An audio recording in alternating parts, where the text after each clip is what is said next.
हाँ। सुचारिता। बोलिए बोलिए। अरे सारे तो लेके जा रहे हो आप कांग्रेस के टिकट, सारे कांग्रेस के लेके टिकटें दे रहे हो, आपके पास तो समान है। शहजाद जी बोलिए। सुचारिता, मैं अपनी बात रख लूं क्योंकि मैं ज्यादा किसी के बीच में बोलता नहीं हूँ, एक एक करके बात रखते हैं। देखिए सुचारिता, यदि ये अखिलेश यादव जी को और बाकी लोगों को क्रीम रोल बोल रहे हैं तो राहुल गांधी शाही टुकड़ा हो गए।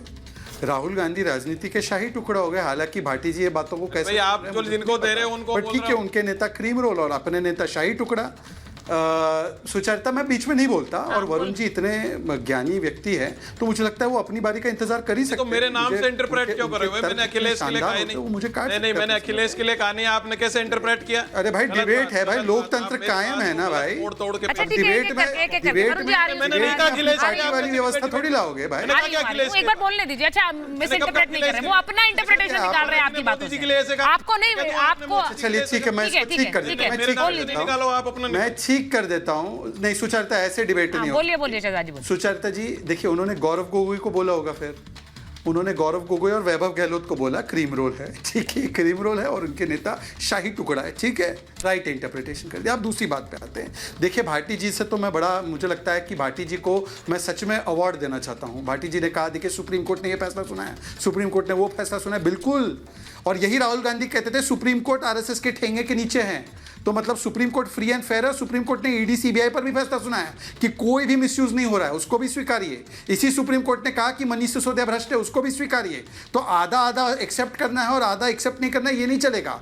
तीसरी बात मैं कह रहा हूं कि अभी भाटी जी ने कहा बहुत गुस्सा है लोग, तो सर अगर इतना गुस्सा है लोग तो सनातन और हिंदू को गाली देने का ठेका क्यों ले रखा है? ए राजा कभी हिंदुओं को गाली देते हैं, कभी उदयनिधि स्टालिन गाली देते हैं, और इसी सुप्रीम कोर्ट ने कहा ये हेट स्पीच है। तो बताइए, मुद्दों की बात छोड़कर सनातन को गाली देने का काम जो करते हैं, आपके भी नेता करते थे, वो एक है, उनको चले गए, आपने निकाला नहीं उनको, स्वामी प्रसाद मौर्य को।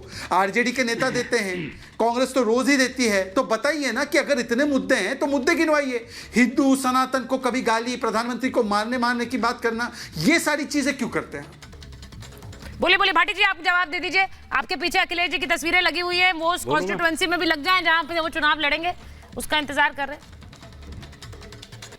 नहीं, वो क्रीम रोल तो नहीं है ना, क्रीम रोल तो नहीं है कहीं। लगातार मुद्दा, बोलिए बोलिए बोलिए। मैं नहीं, क्रीम रोल का जवाब तो ये है शहजाद भाई कि अखिलेश यादव इस देश में अकेले ऐसे नेता हैं जिन्होंने उत्तर प्रदेश की 403 विधानसभाओं का दौरा साइकिल से किया है, 75 जिलों का दौरा साइकिल से किया है, एक एक कॉन्स्टिट्यूंसी में साइकिल से गए हैं, और एक एक कॉन्स्टिट्यूंसी की पूरा सामाजिक गणित उनकी उंगलियों पर है, उन्हें एक एक मुद्दे की, जिले के मुद्दे की समझ है।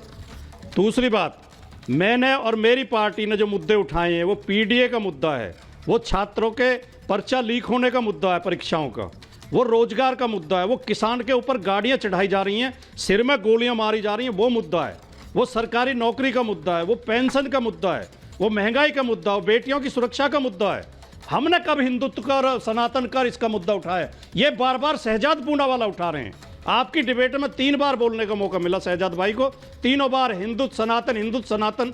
ये चाहते हैं कि केवल धार्मिक मुद्दों पर डिबेट रुकी रहे। हम चाहते हैं जनता की रोजी रोटी से संबंधित हो, शिक्षा से संबंधित हो, सुरक्षा से संबंधित हो, सबके मान सम्मान से सुरक्षित हो, हिस्सेदारी से सुरक्षित हो। हमारी मांग है कि जाति जनगणना कराओ, और जो पीडीए को न्याय नहीं मिल रहा है, जो शिक्षक भर्ती में हाई कोर्ट ने आदेश किया 6000। मैं भाटी जी, मैं 1 मिनट रोक रही हूँ आपको क्योंकि एक इंपॉर्टेंट खबर आ गई है जो बात मैं कर रही थी। लाठी चला रही है, हाई कोर्ट की बात भी नहीं सुन रहे हैं। एक डेवलपमेंट है, अभी हम चिराग पासवान की बात कर रहे थे, 5 सीटें उन्हें देगी और पशुपति पारस को राज्यपाल बनाने का प्रस्ताव आ रहा है। पशुपति पारस को राज्यपाल बना दिया जाए और 5 सीटें चिराग को दी जाए। लग रहा है ये वो फॉर्मूला है जिस पर माने हैं, जिस पर सहमति बन गई है। पशुपति पारस राज्यपाल बनाए जाए और वहीं चिराग पासवान को 5 सीटें दी जाए, ये कहा जा रहा है। यानी कि दोनों के बीच गठबंधन को लेकर और सीट अनाउंसमेंट से पहले ये सहमति बनना, ये इंपॉर्टेंट खबर है। अब मैं शहजाद जी अगर आपसे पूछूंगी, आप कहेंगे अभी सार्वजनिक नहीं हुआ है, इस पर बोलना सही नहीं है, लेकिन ऐसा लग रहा है कि आपने एक जो कहते हैं सेट कर लिया है फॉर्मूला, और इस फॉर्मूले के हिसाब से चिराग पासवान इन है, पशुपति पारस के लिए भी आपने जगह ढूंढ ली है। इस मैनेजमेंट में बढ़िया है पार्टी।